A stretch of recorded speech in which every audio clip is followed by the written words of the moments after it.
the meat before I actually do any skewering. This way I can kind of sort out sizes and numbers. I know that all these little pieces obviously are going to go onto a kebab that will cook faster, and these larger pieces here will cook a little slower. So I've got good organization here, and I know that I need 4 skewers. Now when it comes to the actual skewering, you always want to aim for center mass.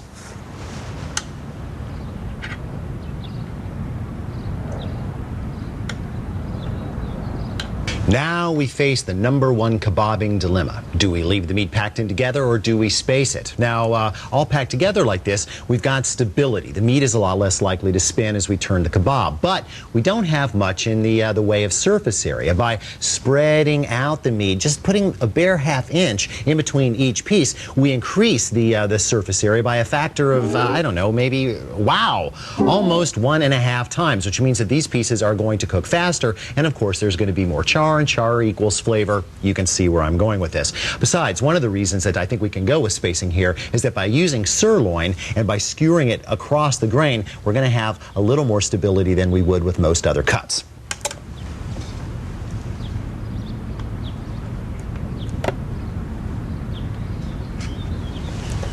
There we go. Now, if you're not going to cook those right away, definitely put them back into the refrigerator. In the meantime, we will consider vegetables. Now, when running through vegetables, there are still some guidelines, beginning with the skewers in question. If you have some skewers with relatively flat blades, you want to use them for vegetables because they're a lot less likely to split things. And there are some other challenges. I mean, look, with vegetables, we've got a lot of different textures, different hardnesses, and different shapes. Now, things with squishy centers like zucchini should always be cut in at least 1-inch rounds, and then you should skewer through the side. Now, when skewering, don't hold like this. Okay, I've seen some horrible things happen, right? So lay it down like this, flat on a clean counter or work surface. Put your hand on top and run through thusly. Nice and safe and even.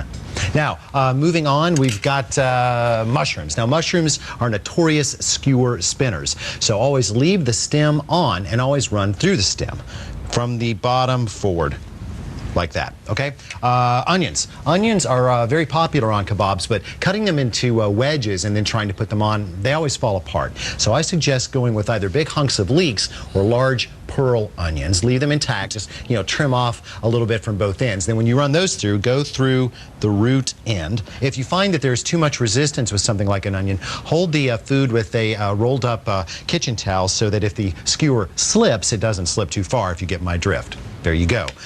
We've also got peppers, very, very popular. I like working in little rounds like this because when you run those guys through, they stay nice and even and you get some charring around the side. But if you prefer, you can always cut your peppers into strips and kind of lace them on. Unfortunately, you do have to do this up in the air like this. Sometimes they break, sometimes they don't. That way you get more char on the sides. Last but not least, do not leave out the hard vegetation. Things like sweet potatoes and rutabagas are great kebab fodder. Just be sure that you soak them in water for a while before you try skewering them. It'll keep them from splitting. And again, lay them down and use the towel to run them through.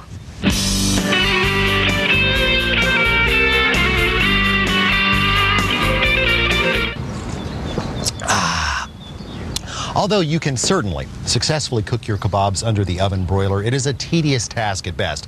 If you've got a grill, that's what you're going to want to use. And if you've got a gas grill, and I happen to know that most of us in America do, you're going to have to observe a couple of extra rules. One, your grates are going to have to be very, very clean when you start. You're going to want to make sure that your heat is set to medium high, at least in the beginning, so you get a good sear. You're going to want to flip your kebabs every couple of minutes until they are cooked through. And typically I find it's about 8 minutes for rare and about 12 minutes for medium. Once they are done, and these look like they are, I'm going to move those off to aluminum foil and just wrap them up so that they can rest for at least a couple of minutes before we take them off and serve.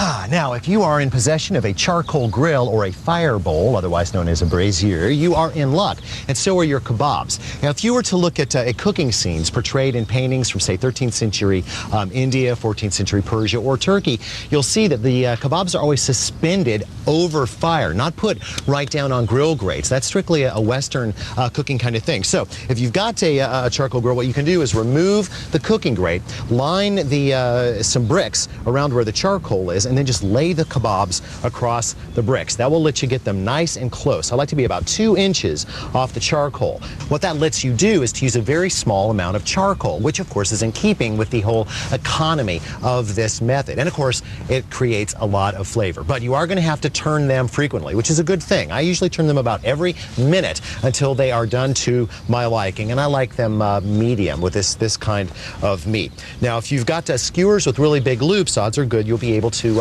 use your fingers to flip these over, but you should still keep some of these around. Now, this is pretty close to authentic kebabbery, but if you want to really be historically accurate, you've got a little yard to spare. And just find yourself a nice level place and remove any, extraneous, unnecessary plant life that can grow somewhere else. Carve yourself a shallow trench, say maybe 4 inches deep, 12 inches wide, I don't know, 5 feet long. Line it with sand, encircle it with stones or bricks, and then just fill it up with hot charcoal. Above all, remember that kebabs are party food, and it doesn't matter what the party is. You can be celebrating your new job, or, I don't know, maybe you laid siege to a fortified town. It doesn't matter, the more the merrier. Now, by going with the trench method, everyone can supervise their own cooking, and that takes the responsibility and pressure off you, the host. Now remember that in kebabbery, frequent food fiddling is absolutely necessary. You've got to keep turning the food all the time and keep testing for doneness. Now, since a thermometer isn't really practical in this form of cookery, you're going to have to use your hands. Just give the meat a squeeze. It should be firm yet yielding, charred on the outside, but clearly juicy on the inside. Since you can test a piece at a time, beef kebabs are actually a really great training ground for teaching yourself meat doneness in general. As for vegetables, keep each to its own skewer for even cooking. Brush with a little oil, sprinkle with some salt and pepper, and always work in zones. That is, fast cooking veggies like zucchini, mushrooms, small onions go over hotter coals, while dense foods like rutabagas, sweet potatoes, things like that will go over slower fire. Sweet potatoes are really very, very good, by the way. So when it comes time to serve, you've got lots of options, and that's certainly one of them. But if you're not experienced, you might put an eye out. So might I suggest, for instance, couscous?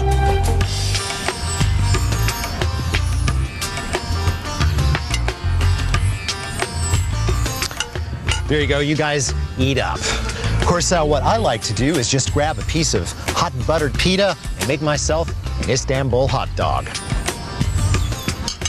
Well, that's what I call good eats. Of course, there is dessert to be considered.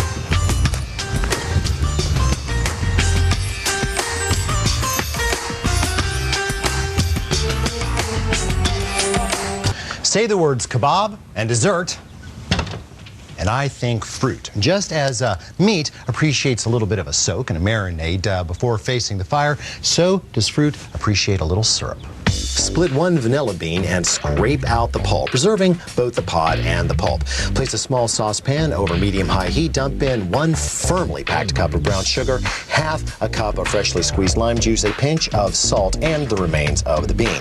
Whisk that over the heat until the sugar has thoroughly dissolved. Then set it off to the side for 2 hours so the flavors can meld. And finally, remove the pod remains. As soon as it cools, transport your syrup to the nearest squirt bottle. This is for easy application. Now, in the refrigerator, this stuff will keep for, I don't know, next to forever, but it probably won't get a chance because it is so gosh darn useful. I put this on everything from angel food cake to pork loin, but we are talking about kebabs here, and my favorite target is the pineapple. That's right, the kebabber's best friend. Let's cut one up, shall we? Now, I am a very, very big fan of serrated knives. Serrated bread knives are the best thing for this. So, Start by taking the top off the pineapple and then logically the bottom. And stand it up on end and split it into quarters.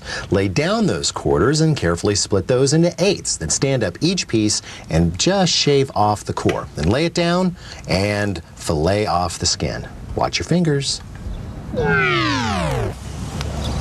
the goal in cooking this kind of fruit is to create just a thin outer layer of sugar that will caramelize as the pineapple underneath softens. Now, cooking is going to take about 4 minutes per side. We've got 3 sides, so about 12 minutes. Be patient and feel free to reapply syrup once or twice during the process. There'll be a little smoke, but don't worry about it. Hey, everybody got your ice cream ready? Yeah. Excellent. Load up and dig in.